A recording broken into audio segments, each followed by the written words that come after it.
थांबा, मुलांच्या भविष्याचा थोडा तरी विचार करा. मित्रांनो, आजपर्यंत शाळेत आपल्याला सर्व काही शिकवलं जातं. Math, science, history, geography. पण एक सगळ्यात महत्त्वाची गोष्ट ती कधीच शिकवली जात नाही. ती म्हणजे पैसा कसा कमवायचा, कसा साठवायचा आणि कुठं गुंतवणूक करायची.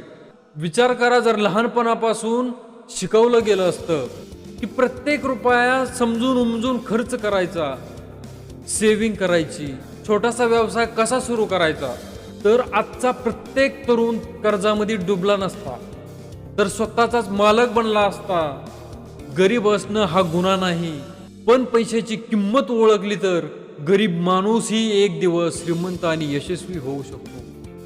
शिक्षण गरजेचे आहे, पण फायनान्शियल एज्युकेशन त्याहून जास्त गरजेचं आहे.